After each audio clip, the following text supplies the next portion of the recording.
The silver ship moved through space like a hunting wolf. Its name was Star Whisper, and it belonged to the Zephyrian Empire. The ship was big enough to hold 300 soldiers, but today it carried only 50. This was not a war mission. This was a scouting mission. Commander Vexitar stood on the bridge and looked at the screens around him. His blue skin had dark stripes that showed his rank. His forearms moved quickly as he checked the data coming from his sensors. The third planet in this system looked very interesting.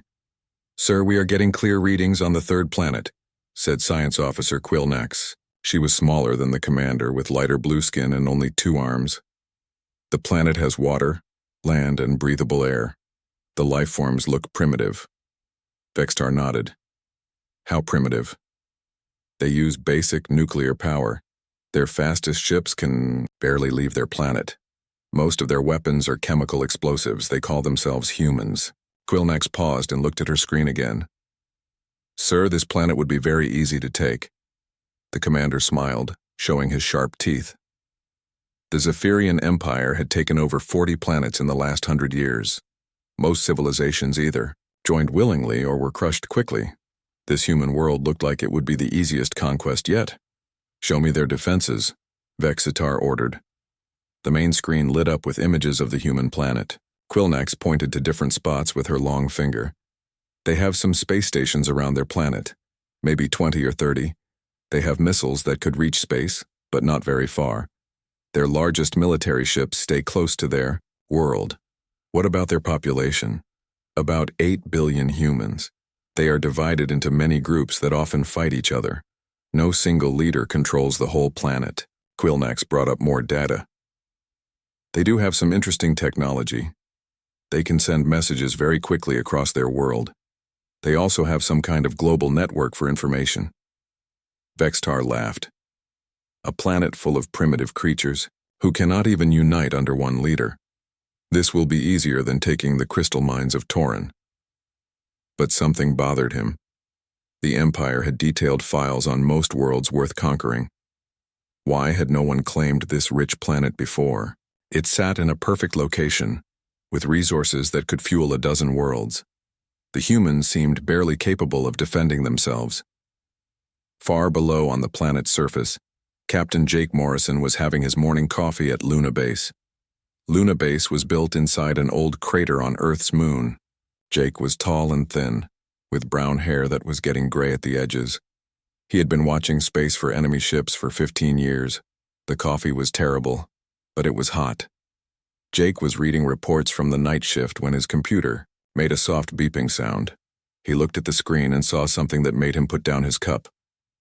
"Computer, confirm reading on Sector 7, he said. The computer's voice was calm and female. "Confirmed. Unknown vessel detected at outer system boundary. Size approximately 300 meters. Hull composition unknown. No identification signal received." Jake pressed a button on his desk. Within seconds, Admiral Lisa Crawford's face appeared on his screen. She was a woman in her 50s with short black hair and serious eyes. She had been protecting Earth's space for 20 years. "Admiral, we have a visitor," Jake said. "Single ship. Unknown origin. Holding position just outside our patrol zone." Admiral Crawford leaned forward. "Weapons?" "Can't tell yet. They're too far away for detailed scans, but the ship is big enough to be a threat. Keep watching them. Do not approach or make contact. If they move toward Earth or any of our stations, let me know immediately." The Admiral paused. "Jake, make sure this information goes to Dr. Phillips at the SETI station. He should know about this." The screen went dark. Jake turned back to his instruments and began a detailed watch of the alien ship. This was not the first time unknown vessels had appeared in their system. Most of the time, the ships just looked around and left, but Jake had been trained to treat every unknown contact as a possible enemy. Dr. Kevin Phillips was not expecting his phone to ring at 6 in the morning. He was a thin man with messy hair and thick glasses. He had spent the last 10 years listening for signals from space. Most people thought his job was boring, but Kevin loved it. Every day might be the day humans finally heard from someone else in the galaxy. "Dr. Phillips, this is Luna Base. We have a situation that needs your attention." Kevin sat up in his bed. "What kind of situation?" Unknown ship in our system. We need you to monitor all frequencies for any transmissions. Kevin was suddenly very awake. How big is the ship? Big enough to matter. Can you start scanning right away? Give me 10 minutes. Kevin hung up the phone and started getting dressed. This could be the day he had been waiting for his whole life. Back on the Star Whisper, Quillnax was monitoring human communications. The Zephyrians had learned human languages years ago, preparing for this moment. What she heard confused her completely. Sir, I am receiving multiple transmissions from the human planet. Military communications? Vextar asked. No, sir. They are talking about something called movie night. Also, there is a long discussion about pizza toppings. Quillnax looked puzzled. One group is arguing about whether pineapple belongs on pizza. They seem very upset about this. Vextar frowned. Pizza? It appears to be a type of food. Sir, these humans do not seem concerned about our presence at all. Most of their communications are about daily activities, work schedules, family dinners, something called a football game. The commander walked to the front of the bridge. This made no sense. When the Zephyrian fleet approached other worlds, there was always immediate military response. Ships would launch, weapons would charge. Leaders would make emergency broadcasts. But these humans seem to be living normal lives. Are they aware of our presence? He asked. Unknown, sir. Their technology is primitive, but they do have some detection systems. It is possible they simply do not understand what they are seeing. Vextar considered this. Maybe the humans were too simple to recognize a threat when they saw one. Many primitive species had been surprised when the Empire arrived to claim their worlds. But something felt wrong about this situation. Sir, said Quillnax, I am also detecting something strange. The humans have many entertainment broadcasts about space wars and alien invasions. They seem to have thought about this situation many times. Entertainment? Stories that are not real. Movies, books, games. Many of them are about humans fighting against alien invaders. She paused. In most of these stories, the humans win. Vextar laughed again, but this time it sounded forced. They dream about fighting aliens because they know they cannot really do it. These are the fantasies of a weak species. But as he said it, he realized something bothered him about those human stories. In every other species the Empire had conquered, their entertainment was about peace, beauty, or philosophy. Only humans seemed to spend so much time thinking about war.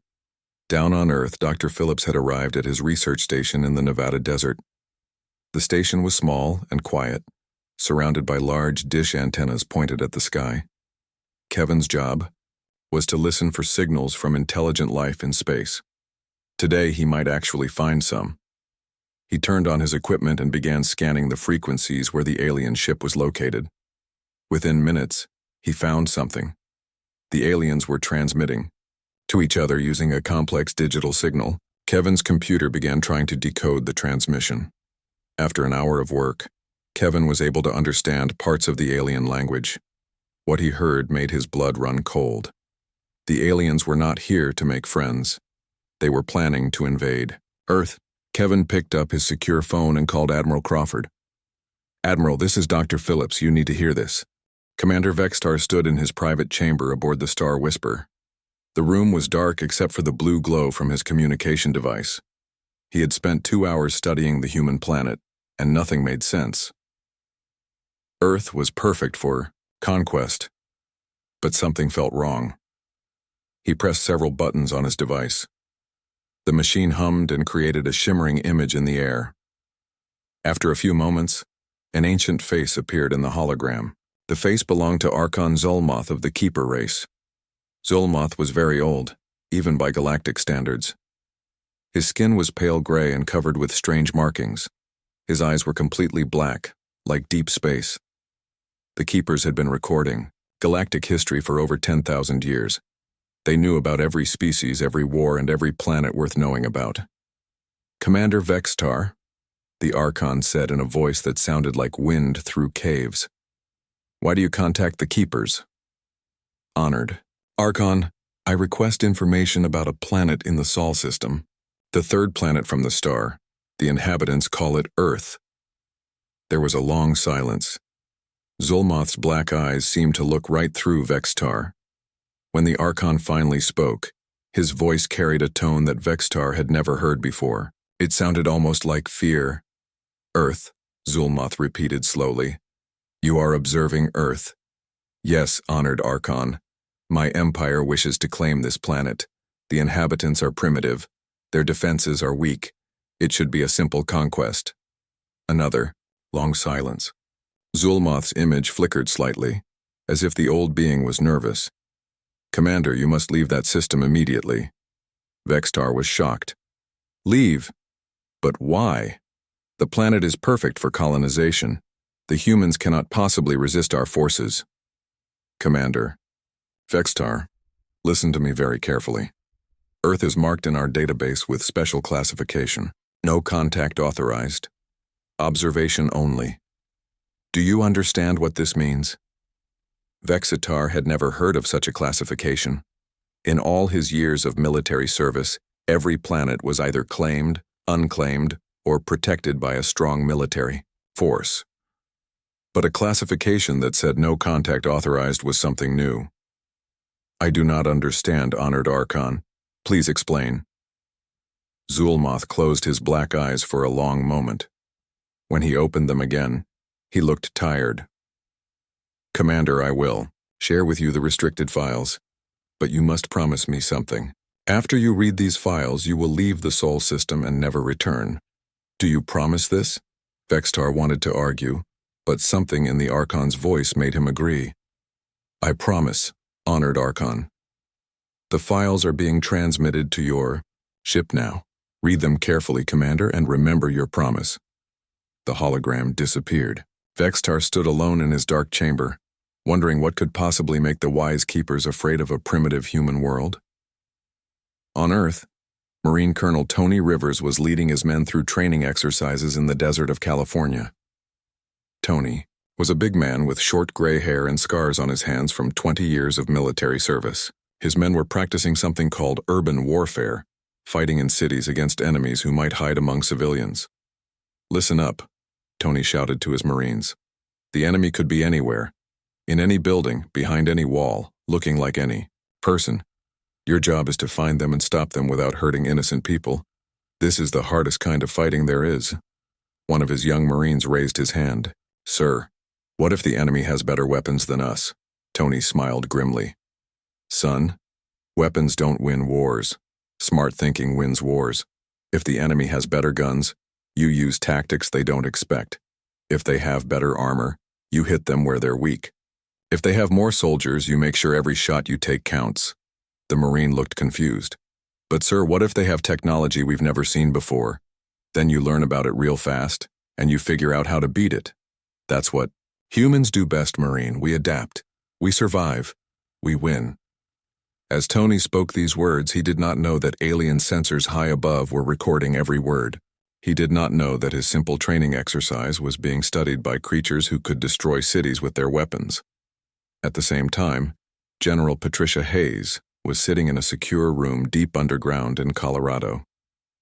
The room was called the Strategic Command Center, and it was where America's military leaders made their most important decisions. Patricia was a smart woman with brown hair and green eyes. She had been preparing for threats against Earth for her entire career. In front of her sat representatives from every major country on Earth. There was Colonel Boris Petrov from Russia, General Liu Chen from China, Admiral Marie Dubois from France, and others. They were all looking at satellite images of the alien ship. The vessel has been in our system for 6 hours, Patricia said. So far, it has made no hostile moves, but we must assume this is a scouting mission for a larger force. Colonel, Petrov leaned forward. What do we know about their capabilities? Very little. The ship is large enough to carry significant weapons or troops. It's maintaining position just outside our detection range. Admiral Dubois studied the images. Have they attempted communication? No. They seem to be scanning our planet, but they have not tried to contact us. General Liu looked worried. Should we try to communicate with them first? Patricia shook her head. Our policy is clear. We observe unknown contacts but do not initiate contact unless they demonstrate peaceful intentions. If they wanted to talk, they would have sent a message by now. What none of the human leaders knew was that similar meetings had taken place many times before. Earth's governments had procedures for dealing with alien visitors because alien visitors were not new. But these procedures were classified at the highest levels. Most people on Earth had no idea their planet had been visited before. Dr. Susan Martinez was one of the few people who did know. She was Earth's leading expert on alien life, working in a secret laboratory in New Mexico. Susan was a small woman, with black hair and dark eyes. She had been studying alien technology for 15 years. Her laboratory was filled with pieces of metal and strange devices that did not come from Earth. Some of the technology was hundreds of years old. Some of it was much newer. All of it had come from visitors who had chosen to be hostile instead of friendly. Susan was looking at her newest acquisition, a piece of crystal that could store enormous amounts of information. The crystal had come from a ship that had crashed in the Pacific Ocean only 5 years ago. The beings who had owned that ship were now dead. Her computer beeped softly. Susan looked at the screen and saw a message from General Hayes.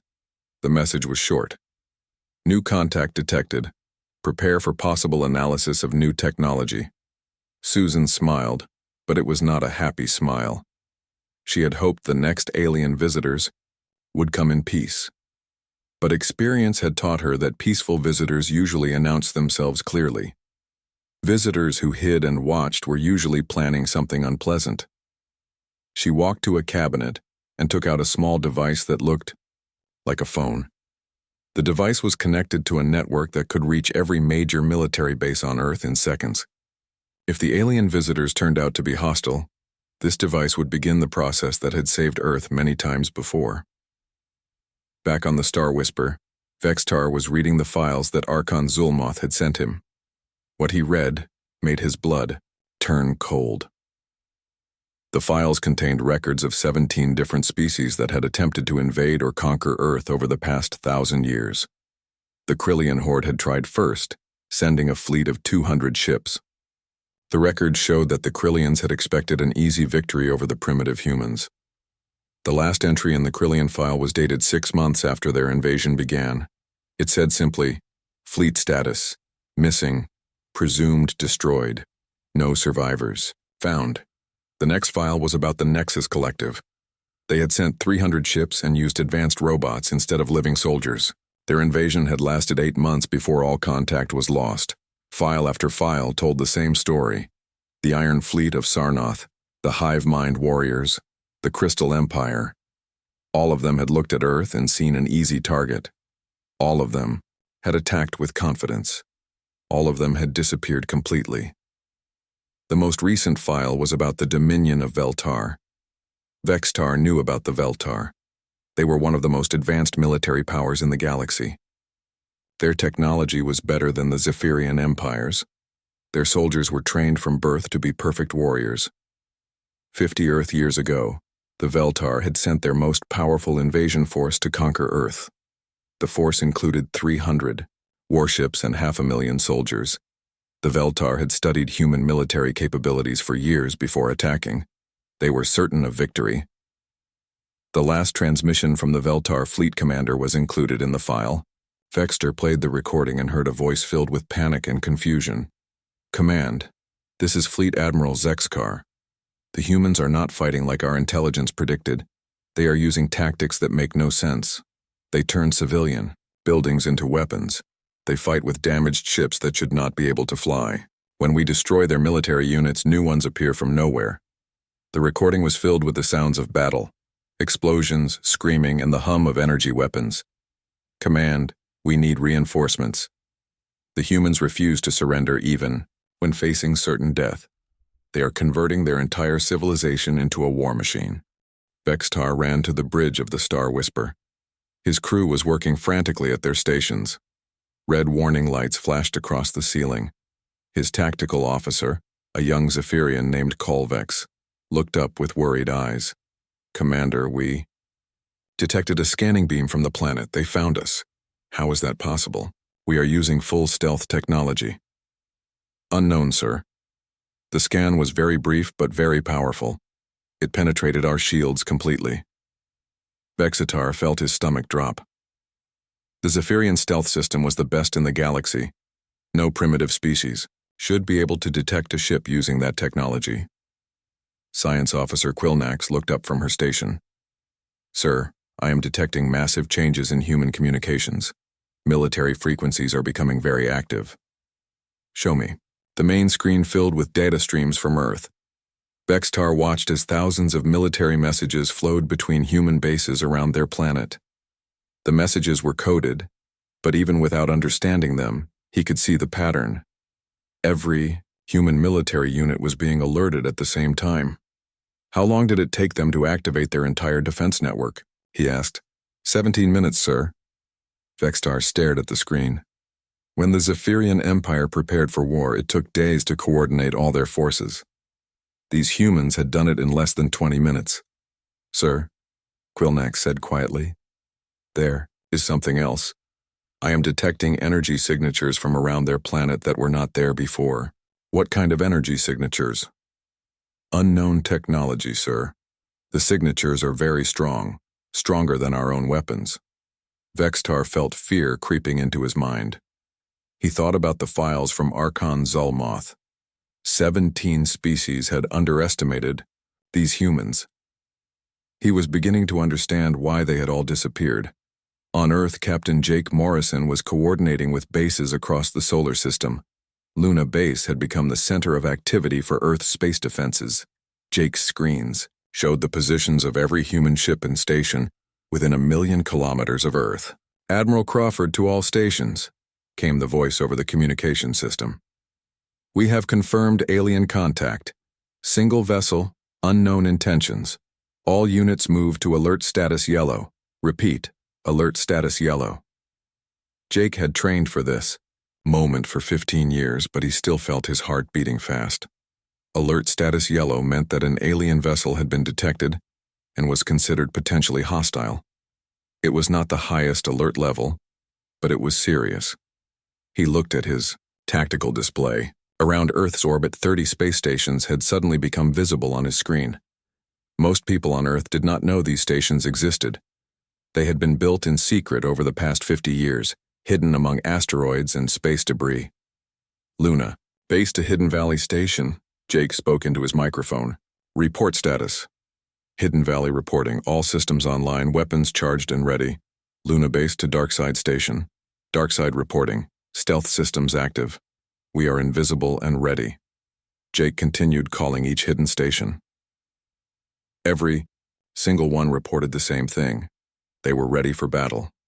Down on Earth, Colonel Tony Rivers received an emergency message on his secure communicator. The message was simple. Yellow alert. Prepare for possible contact. Tony looked at his Marines who were still practicing their urban warfare exercises. None of them knew about the alien ship watching their planet. That was how it was supposed to be. Most humans lived normal lives while a small group of military professionals protected them from threats they never knew existed. Listen up, Marines, Tony called out. Change of plans. We are going to practice a different kind of exercise. The Marines gathered around their colonel. Tony pulled out a tablet computer and showed them a map of the area. New scenario. Unknown. Enemy forces with superior technology have landed near this position. Your job is to gather intelligence about their capabilities and report back to command. You are not to engage unless absolutely necessary. One Marine raised his hand. Sir, what kind of superior technology? Energy weapons, advanced armor, flying, vehicles, things you have never seen before. Tony looked at each of his soldiers. Remember what I taught you earlier. When the enemy has better equipment, you use better tactics. You think faster, move smarter, and never fight fair. The Marines nodded. They did not know they were preparing for a real enemy. They thought this was just another training exercise. But Tony knew better. He had been briefed about the alien ship, and he knew that if fighting started, his Marines might be facing weapons beyond their imagination. At the Air Force Academy in Colorado, Retired Commander Ben Taylor was teaching a class about military history. Ben was an older man with gray hair and calm blue eyes. He had flown fighter jets for 20 years before becoming a teacher. His students were young officers learning about warfare. Today's lesson was about something called asymmetric warfare, which meant fighting an enemy who had better weapons and more soldiers. Can anyone tell me how a smaller, weaker force can defeat a larger, stronger enemy? Ben asked his class. Lieutenant Amy Foster raised her hand. By using guerrilla tactics, sir. Hit-and-run attacks. Avoid direct confrontation. Good. Lieutenant, what else? Another student spoke up. Use the environment to your advantage. Force the enemy to fight in conditions that favor the defender. Excellent. What about technology? Amy spoke again. Study the enemy's equipment. Learn its weaknesses. If possible, capture examples and reverse engineer them. Ben nodded approvingly. And what is the most important factor in asymmetric warfare? The students thought for a moment. Then Amy said, Unity, sir. The defending population must support the military completely. Everyone becomes part of the war effort. Perfect, Lieutenant Foster. Throughout history, the most successful defenders have been those who could unite their entire civilization against an external threat. What Ben and his students did not know was that their classroom discussion was being monitored by alien sensors high above. The Zephyrians were recording every word, trying to understand human military thinking.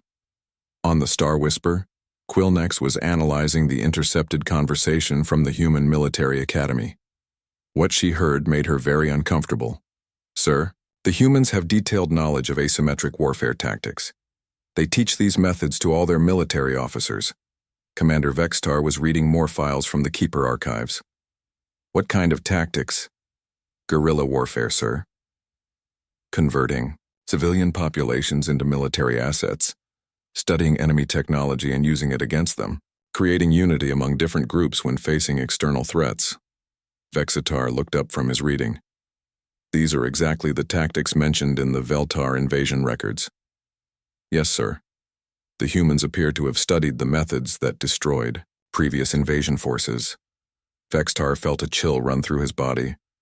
The humans were not just primitive creatures who had gotten lucky against other invaders.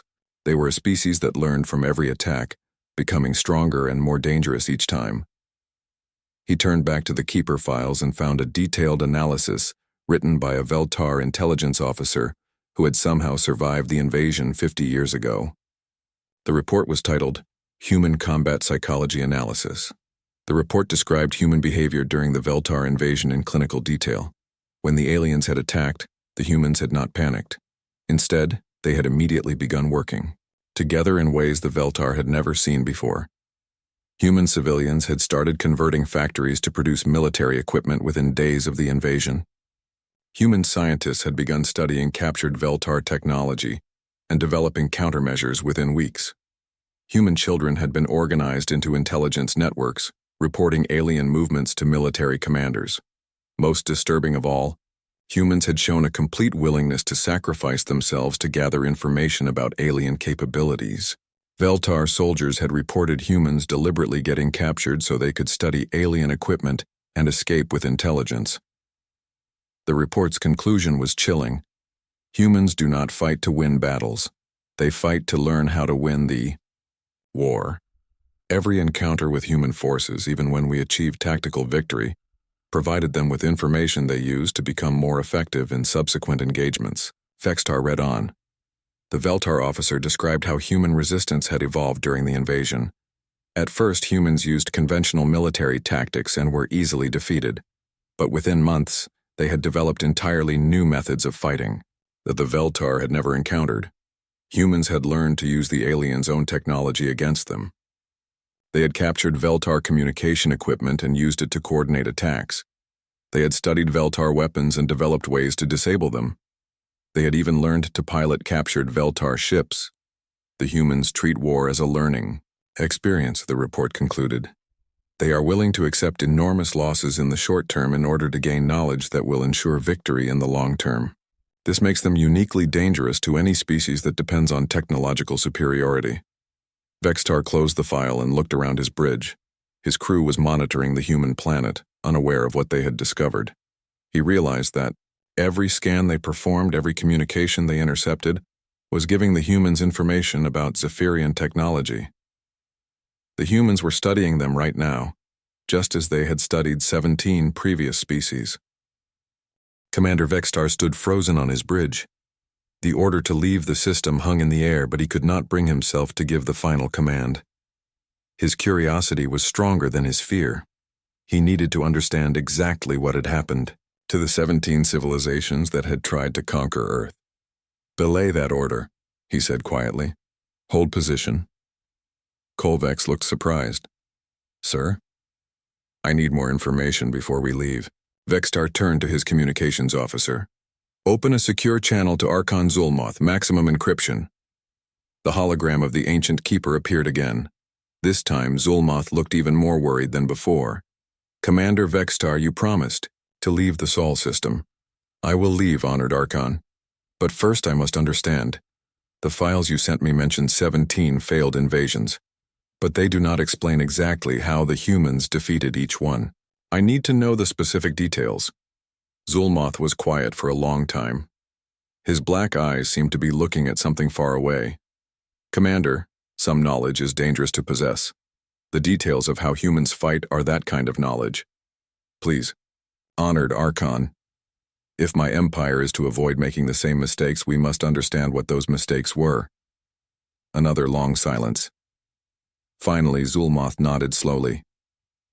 "Very well. But remember, Commander, you asked for this knowledge. I will transmit the complete combat analysis files. But once you read them, you will understand why no civilized species goes near that planet." The transmission began immediately. Hundreds of detailed reports, battle recordings, and survivor testimonies flooded into the Star Whisper's computers. Vextar began reading, and with each file his horror grew deeper. On Earth, President Richard Barnes was sitting in the Oval Office receiving a briefing from CIA Director Caroline Webb. Caroline was a sharp woman with short blonde hair and intense, green eyes. She had been keeping track of alien activities around Earth for her entire career. "The alien vessel has been observing us for 8 hours, Caroline reported. "Our analysts believe this is a scouting mission preparing for a larger force." President Barnes was a calm man in his 60s with gray hair and tired eyes. He had been dealing with alien threats for the past 3 years of his presidency. Most of the American people had no idea how often their planet was visited by hostile species. "What is our current readiness status?" he asked. "All hidden defense systems are online. The Global Defense Council has been notified. Every major military base on Earth is at alert status yellow. And the civilian population? They know nothing as planned. Life continues normally while we prepare for possible conflict." President Barnes nodded. This was always the hardest part of defending Earth. Billions of people went about their daily lives completely unaware that their planet was under constant threat from space. It was better that way. Panic would only make defense more difficult. "What about our special projects?" the president asked. Caroline smiled slightly. "Dr. Turner's team has completed all the upgrades. The new systems are ready for testing if needed. And our international cooperation? Perfect as always, sir. When alien threats appear, there are no countries on Earth. There is only humanity." In a secret laboratory beneath the Nevada desert, Dr. Alex Turner was making final adjustments to humanity's newest defense system. Alex was a thin man with messy brown hair and thick glasses. He looked like a typical scientist, but his work was far from typical. The laboratory was filled with technology that seemed to come from science fiction movies. Weapons that fired beams of pure energy. Armor that could stop any known projectile. Ships that could travel faster than light.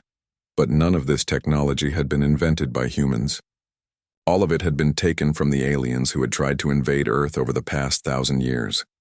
Humans had spent centuries studying, improving, and combining alien technologies into something entirely new. Working beside Dr. Turner was engineer Rachel Stone.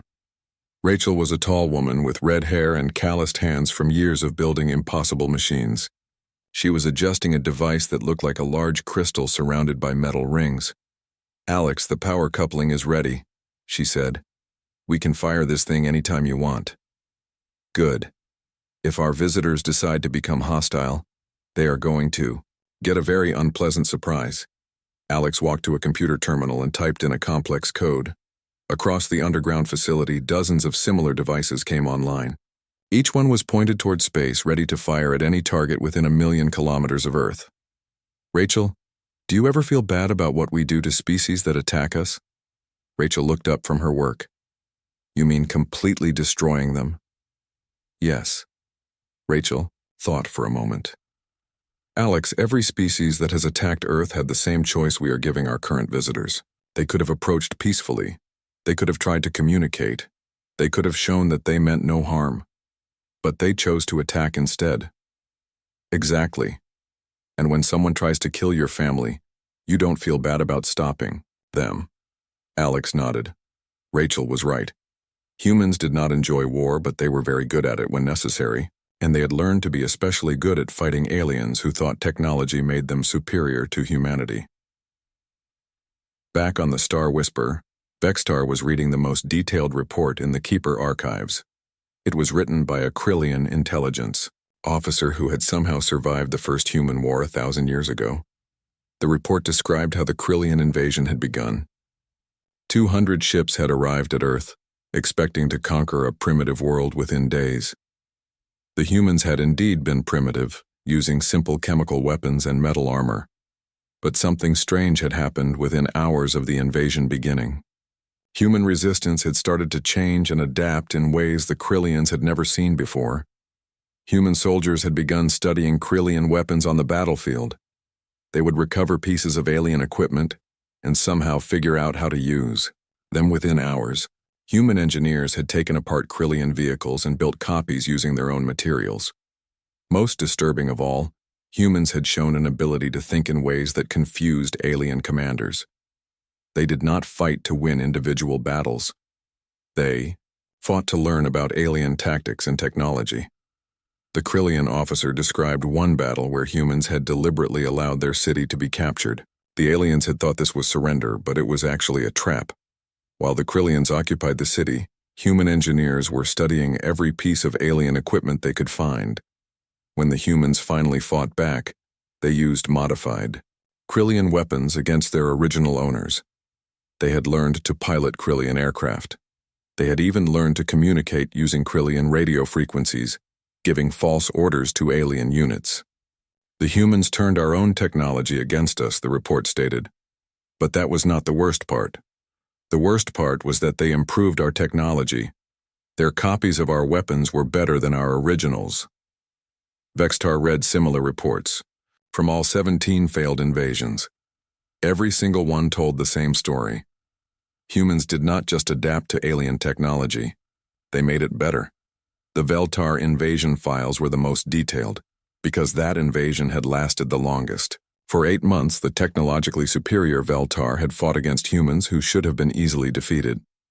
The file contained recordings from Veltar commanders as they watched their invasion fall apart. One recording was from a Veltar ship captain who had been attacking a human city. Command, this is Captain Mordak. The humans are doing something impossible. They have taken our plasma cannons and somehow made them fire faster and hit harder than when we use them. How is that possible? Came the voice from Veltar Command. I do not know. Our weapons were designed by our best engineers over hundreds of years. These humans have had them for 3 months and somehow made them better. Another recording was from a Veltar ground commander. The humans are using our own battle tactics against us, but they have changed them. They fight like us, but more aggressively. They take risks that no sane warrior would take. Explain. They send small groups to attack our major positions. These groups expect to die, but before they die, they gather intelligence about our defenses. Then the next attack group uses that intelligence to be more effective. You mean they sacrifice their own people just to gain information? Yes. And it works. Each human attack is more effective than the last, even though we are killing them in large numbers. The most chilling recording came from the final days of the Veltar invasion. The voice belonged to Fleet Admiral Zexkar, the same commander whose last transmission Vextar had heard earlier. Command, the humans have done something that should be impossible. They have built spaceships using our technology, but their ships are faster and more maneuverable than ours. How many ships? Thousands. They have converted their entire industrial capacity to building warships. Every factory, every shipyard, every manufacturing facility on their planet is now producing military equipment. What about their civilian population? There is no civilian population anymore. Every human is now part of their war effort. Children build ammunition. Teachers design weapons. Artists create propaganda. Scientists develop new technologies. It is like their entire species has become a single military unit. The recording continued with increasing panic in the Admiral's voice. Command, they are not just copying our technology. Commander Vextar was about to give the final order to leave the Sol system when his tactical officer made a terrible mistake. Colvex, nervous about the powerful energy readings from Earth, decided to get one last detailed scan of the human planet. Sir, requesting permission to perform a deep surface scan before we depart. Command will want to know more about their industrial capabilities. Vextar opened his mouth to refuse, but Colvex had already activated the scanning array. A powerful beam of energy shot from the Star Whisper toward Earth, penetrating deep into the planet's surface to map its hidden facilities. The effect was immediate and terrifying. Every alarm on Earth began ringing at the same time. In military bases across the planet, red lights flashed and sirens wailed. The alien ship had just performed what humans called a hostile scan, an action that was considered an act of war. Captain Jake Morrison at Luna Base watched his screens explode with activity. Every defense system in the solar system came online within seconds. Hidden weapons platforms revealed themselves. Stealth ships decloaked. Battle stations that had been disguised as asteroids began moving toward attack. Positions. Admiral Crawford, this is Luna Base, Jake said into his communicator. The alien vessel just performed a deep scan of Earth. All systems are automatically responding to hostile action. Admiral Lisa Crawford's voice was calm, but deadly serious. Understood, Captain. Execute Protocol 7 immediately. Jake's hands moved quickly across his control panel. Protocol 7 was Earth's standard response to alien aggression. Every human military unit in the solar system would now act as a single coordinated force. On the Star Whisper, the Zephyrians watched in shock as the space around Earth transformed before their eyes. Dozens of massive structures appeared on their sensors, weapons, platforms that had been completely invisible moments before. Sir? Quilnax called out, her voice shaking. I am detecting energy signatures that exceed our maximum scale. These weapons are more powerful than anything in our database. Vextar stared at the tactical display in horror. The humans had hidden an entire fleet of warships throughout their solar system. Ships that used technology he recognized from the Keeper files, Krillian stealth systems, Veltar energy weapons, Nexus collective shield generators, all of it improved and enhanced by human engineering. How many ships? He asked quietly. Unknown, sir. At least 50. Possibly more than 100. They are still decloaking. Colvex looked terrified. Sir, what are your orders? Before Vexistar could answer, his communications system activated. A human voice spoke in perfect Zephyrian language. Unknown vessel, this is Admiral Crawford of the Earth Defense Force. You have performed an aggressive scan of our planet. This action is considered hostile. You have 30 minutes to clear Earth orbital space before we demonstrate why the others never returned home. The transmission ended. The bridge of the Star Whisper was completely silent except for the humming of electronics and the sound of Zephyrian hearts beating very fast. On Earth, the response to the alien scan was swift and coordinated. President Barnes was moved to the secure command bunker beneath Washington. World leaders across the planet received identical messages. Alien aggression detected. Prepare for possible conflict. But the most impressive part of Earth's response was not military, it was civilian. Across the planet, ordinary people began receiving text messages on their phones. The messages were simple. Practice drill beginning now. Please report to your assigned stations. To any observer, it looked like a routine emergency preparedness exercise. Children walked calmly to designated safe areas in their schools. Workers in office buildings moved to emergency stations. Factory workers shut down normal production and activated what appeared to be backup systems. But this was no drill. Within 2 hours of the alien scan, Earth's entire industrial capacity was being converted to military production. Automobile factories began building armored vehicles. Electronics companies started manufacturing communication equipment for the military. Even food processing plants began producing rations for soldiers. The transformation was so smooth and organized that it seemed like magic. But it was not magic. It was the result of 1,000 years of preparation. Dr. Alex Turner stood in his underground laboratory watching displays that showed the conversion process happening across Earth. Every factory, every laboratory, every research facility was following plans that had been developed and practiced for decades. "Rachel, initiate the orbital defense grid," he said to engineer Rachel Stone. Rachel's fingers danced across her control panel. High above Earth, satellites that had been disguising themselves as space debris suddenly revealed their true nature. They were weapons platforms, armed with technology taken from 17 different alien civilizations and improved by human scientists. "Grid online," Rachel reported. "All orbital platforms ready to fire." "Good. Now activate the Luna installations." On Earth's moon, massive doors opened in the lunar surface. Weapons emerged that had been hidden for 50 years, built using technology captured from the Veltar invasion. These weapons were pointed directly at the Zephyrian ship. Commander Vextar watched the transformation of Earth's defenses with growing terror. In less than 3 hours, the humans had revealed a military force that rivaled the combined fleets of the Zephyrian Empire. "Sir," Quilnax said quietly, "I am analyzing the technology signatures. These weapons are based on designs from multiple species, Krillian, Veltar, Nexus, and others that we destroyed," Vextar whispered. "Sir, there is something else. The energy output from these weapons suggests they are not just copies of alien technology. They are improved versions. Some of these weapons are more advanced than anything in our current arsenal." Vextar understood completely now. The humans had not just survived 17 invasions. They had learned from 17 invasions. Every attack had made them stronger, more advanced, more dangerous. Earth was not defended by human technology. It was defended by the combined technology of every species that had been foolish enough to attack it. The communication system activated, again. This time the voice belonged to a different human. "Alien vessel, this is Dr. Turner of Earth Defense Research. We have analyzed your ship's energy signature. Your technology is based on quantum crystalline matrices with gravitonic field manipulation. Very advanced. We would be interested in studying it." The casual tone of the human scientist was more terrifying than any threat.